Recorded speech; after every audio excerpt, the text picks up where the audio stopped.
bloody hell, he's put me on the spot there. Off the ball rules, baby. Coming up tonight, we've got Brian O'Driscoll in studio. We've got a great chat with Harry Redknapp coming your way, and Fergus Farrell will tell his incredible story going from a spinal cord injury to an attempt to row the Atlantic. It's Thursday's Off the Ball coming up after the news. On 106 to 108 FM, on the News Talk app, powered by Go Loud and Smart Speaker. This is News Talk. A very good night from the newsroom. I'm Lindsay Dolan. 3 men have been jailed for the manslaughter of Tom Nyland, a retired farmer who died almost 2 years ago after he was beaten during a burglary at his Sligo home. 31-year-old John Irving from Shanwar, Foxford, County Mayo, was jailed for 15 years for his role in the attack on the 18th of January 2022. The others, 58-year-old Francis Harmon of Killala Road in Ballina and 37-year-old John Clark of Carrowkelly, Ballina, were each handed prison sentences of 14 years. Afterwards, Mr Nyland's cousin, Michael Walsh, paid tribute to those who helped bring his killers to justice. We are also very grateful to all those people and neighbours and friends who gave up their time and effort to search for evidence on the roads and ditches for 20 kilometres in the worst possible weather that year. Thank you so much. Tom can now rest in peace. Investigations are continuing after the death of a 17-year-old Ukrainian boy in North Dublin. He died after being stabbed at a Tusla care facility for international protection applicants in Donamead. Another boy, who is also 17 years old, was injured. Gardaí are waiting for an opportunity to question him. TD Denise Mitchell said there is disbelief in the area. Quiet area, it's a beautiful estate, so I think people just need a bit of time probably to reflect and get over what's actually happening. Former Minister Ivan Yates has denied accusations he's won the presidential election for Catherine Connolly. Last week on News Talk's Calling It podcast, Yates said if he was advising the Heather Humphreys campaign, he would encourage her to smear the bejesus out of Catherine Connolly. The independent TD's supporters said the intervention has helped them in other media outings, but Ivan Yates doesn't believe he's that kind of impact. Is it such a boring snorefest of a campaign that actually anything I'd have to say is the most exciting thing happening? I doubt it. What this is all about is creating any criticism, any hard questioning. They've put up this protective shield. This is a smear. Oh, how ridiculous is this question? It's a smear. This is a deliberate attempt to shield her from the type of scrutiny in the last 7 days. Donald Trump said he's had a productive phone call with the Russian President Vladimir Putin and great progress was made. The two leaders have agreed to meet in Budapest to see if they can bring the war in Ukraine to an end. President Trump is due to meet the Ukrainian President Volodymyr Zelensky in the Oval Office tomorrow. That's it for now. More in an hour. This is an empty glass. And this is a Bulmer 00. Ice cold, crisp, appley, no alcohol refreshment. Sounds delicious. Bulmer 00. Drink responsibly. Visit drinkaware.ie. News Talk weather. Thanks to Ryanair. Leaves may be falling, but sun's still calling. Get some autumn sun with Ryanair's low fares to Gran Canaria, Lanzarote or Tenerife. Mostly cloudy and mainly dry tonight with just a few patches of mist and drizzle here and there, lows of 8 to 11 degrees. Now you're up to date on News Talk. The Newsround on Off the Ball. With UPMC Orthopaedic Care. When things don't move, rotate or bend like they used to, choose us to help you get back in action. This is News Talk. Good evening, you're welcome along to Thursday night's Off the Ball. We're on your radio until 10 o'clock tonight. Brian O'Driscoll in studio from 7:30, looking ahead to Leinster against Munster this weekend at Croke Park. From 8 o'clock then we're going to have Fergus Farrell in studio. He's got an incredible story. He's a former Galwegians rugby player. He's a good soccer player in his day as well. He claims to have kept David Ford out of the local Galway teams when he was a goalkeeper on his way up. He suffered a terrible injury in his adult life then, where he did serious damage to his spinal cord. Was told that there was around a 0% chance of him ever walking again. But he walked into studio today and he walked out of studio today. He's had a remarkable recovery, but his journey is so much more than that. He's got an incredible story and he's written a book, and that's coming your way after 8 o'clock. And on the football show from 9 o'clock, Harry Redknapp is going to join us on the line to talk about how much he loves Arsenal. Under the cover Arsenal fan, it turns out, Harry Redknapp all along. 0879 180 180 is our number if you want to drop us a WhatsApp message. Cameron Hill is here. Hello, Cameron. Good evening, Eoin. And Stephen Doyle is here. Did you know Harry was a gooner? When I heard that news today, it was actually Adrian Barry who relayed it to me when you were doing the interview. And I literally had that, the Larry David Curb Your Enthusiasm shock meme. I kind of fell backwards almost. It was just like, huh? I was convinced he was a Bournemouth man from a young boy. I was convinced he was always Bournemouth through and through. I think he's a season ticket holder with the Cherries, isn't he? But he was saying that he would never have become a manager if it wasn't so expensive to become a taxi driver in Bournemouth. That was his plan after playing, was to try and become a cabbie in the South Coast, and he just didn't have the 15 grand or whatever it was to do that. So he's like, I gotta go look for something else in life, and it turned out all right for him, the old management. Is that why he always did the famous Sky Sports deadline day? This was his fantasy role play as a taxi driver. This is my chance to be what I always wanted to be, a taxi driver, sticking my head out the window, chatting away to the public. That would have been a good follow-up question, Steve-O, had I thought of it earlier. Harry Redknapp coming up after 9 o'clock. We do want to start tonight, though, by talking about the overlap. Is that what it's called? Like, I'm always reluctant to talk about the overlap because it feels that it's so well discussed in different places. But both of you came to me saying we have to talk about the fact that we've got Roy Keane versus Rory McIlroy. So I watched this clip 20 minutes ago about Rory McIlroy slamming the snowflakes in Bethpage Black. And to be honest with you, if you had asked AI to write what Roy Keane might say in relation to the Europeans having their feelings hurt in Bethpage Black, it's exactly what Roy Keane ended up saying in reality. For people who've missed this, what's he taking issue with? Well, it was actually Cameron relayed news to me because something I have to admit, I don't always. I actually haven't listened to a full episode of that podcast, not because I don't like it or anything like that. It's just I just never get around to it. And the odd time, you'll watch kind of those elongated clips maybe you'd see on social media or whatever.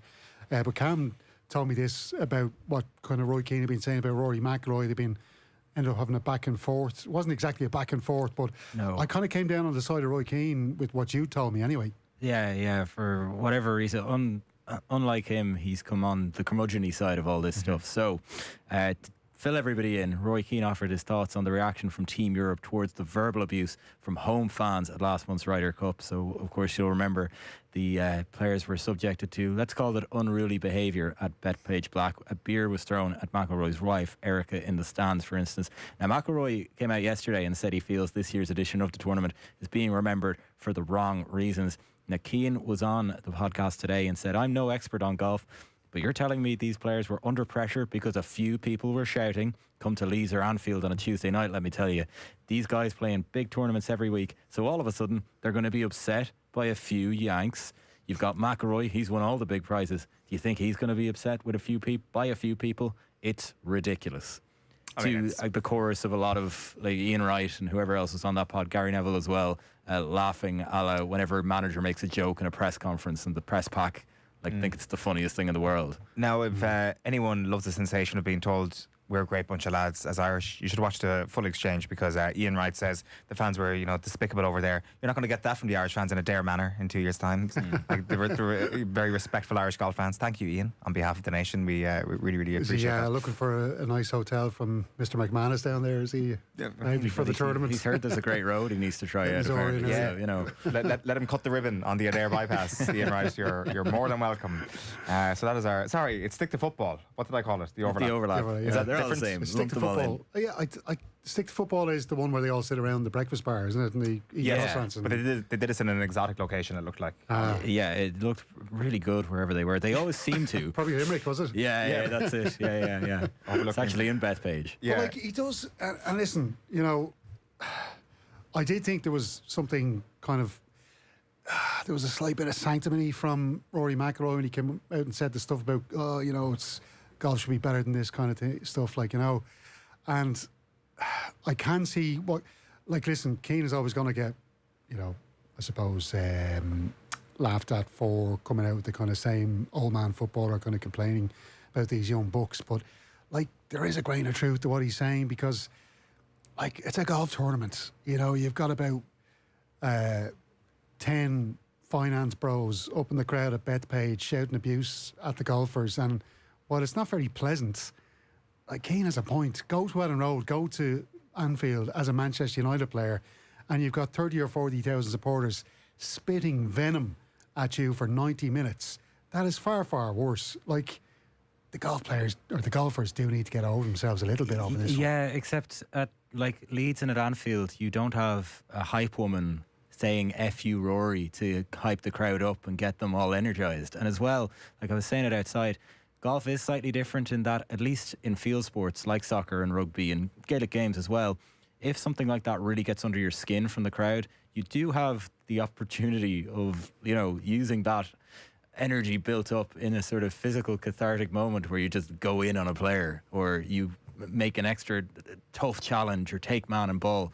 In golf, you don't really have that. You kind of just have to get it out of your head. So I can understand why there might be a little bit of a case-by-case basis when it comes to verbal abuse from the fans. Your only comeback is George Bush, now watch this drive. Yeah. Whenever anybody says anything.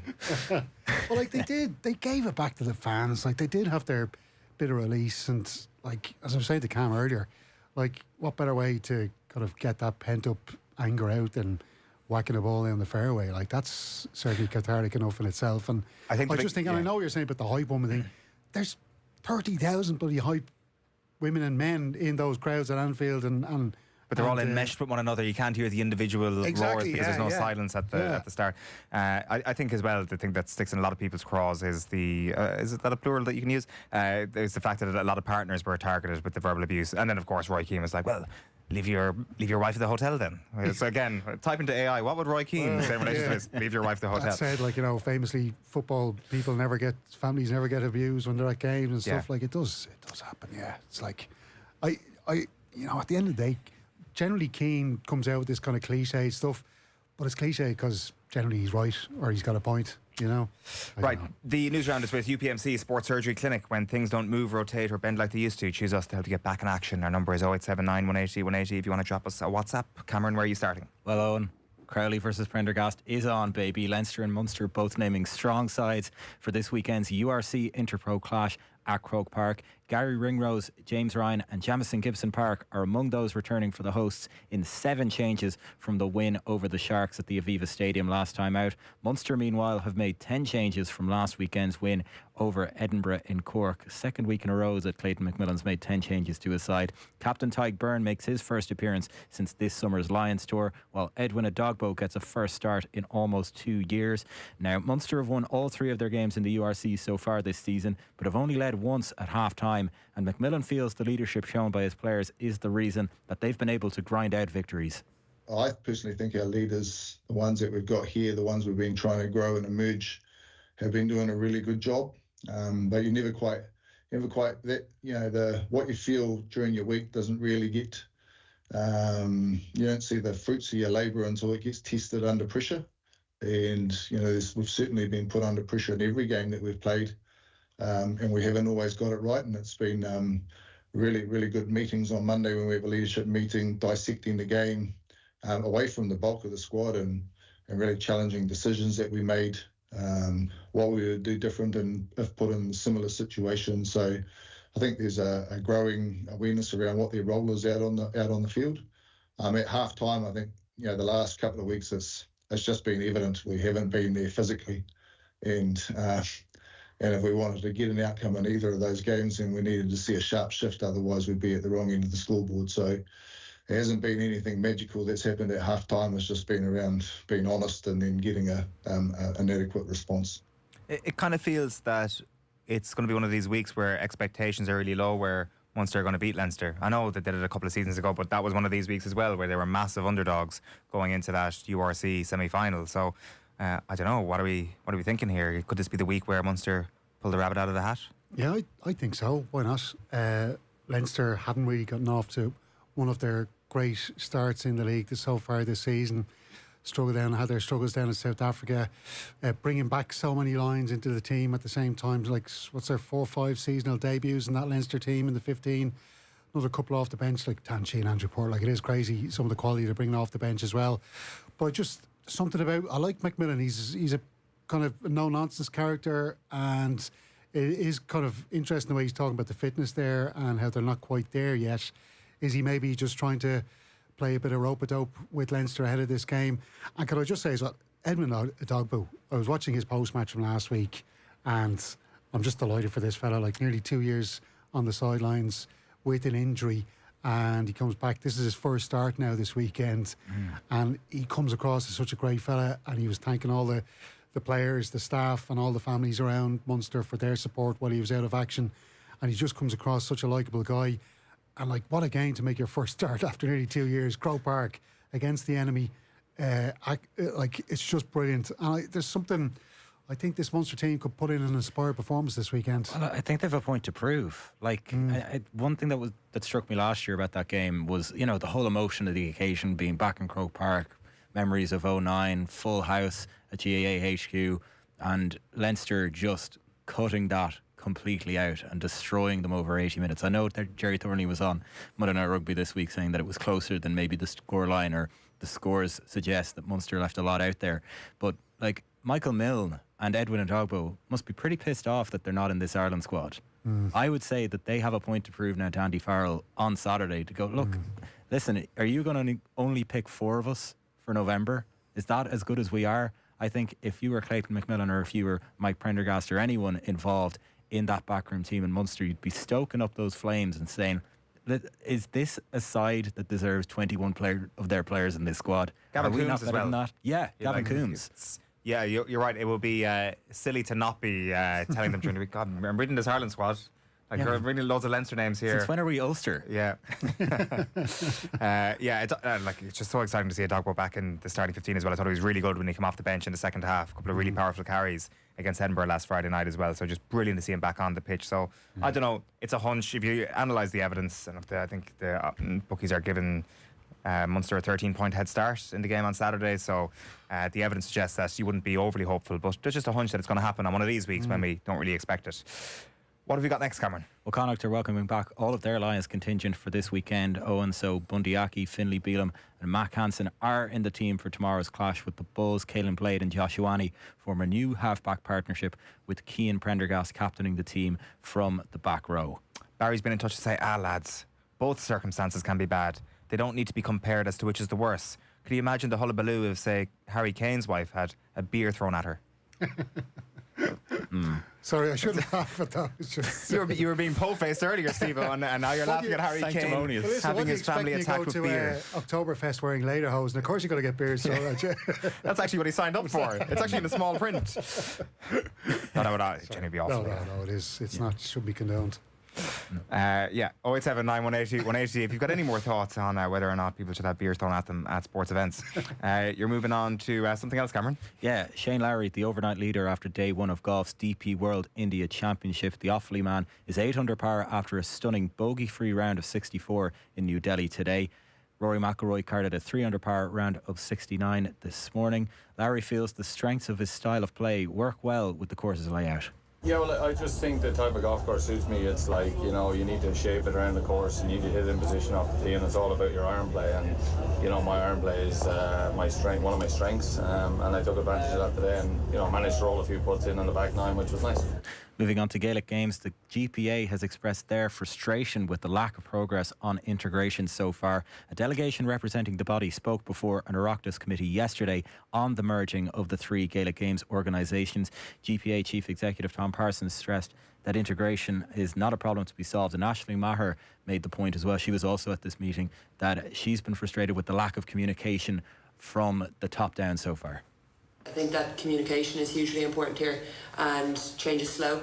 Change in the GAA in particular is probably slow, and I think that the more clarity and transparency there is around the integration process, the more communication there is with clubs as to how this is going to happen, what the path forward is going to be, will afford time for the people involved to get their heads around that change and to think about what that's going to look like on a practical level for each club individually.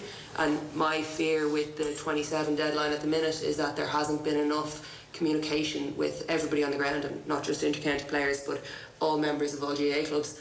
And the more that they're communicated with as to what will be expected and what it will look like gives them time and space to see how that will fit and where the potential issues might be.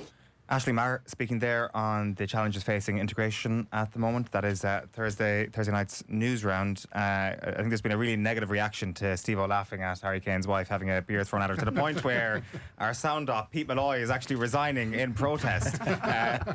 Pete, this is your final day with Off the Ball. You're welcome to the other side of the glass. Thanks very much. It's weird to be here. Do I speak into this red fluffy thing? Yeah. Which is turned on, actually, remarkably.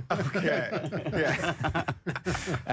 You've been an absolute stalwart of this place. You are moving on to go full time as the guy at the back of the festival stage. So if anybody looks around them when they're at a festival like tent, that, you're the guy at the back. Ever since I've been working on Off the Ball, you've been here working with us from the goal shifts on a Saturday afternoon to running the news round here on a Saturday evening. How do you feel?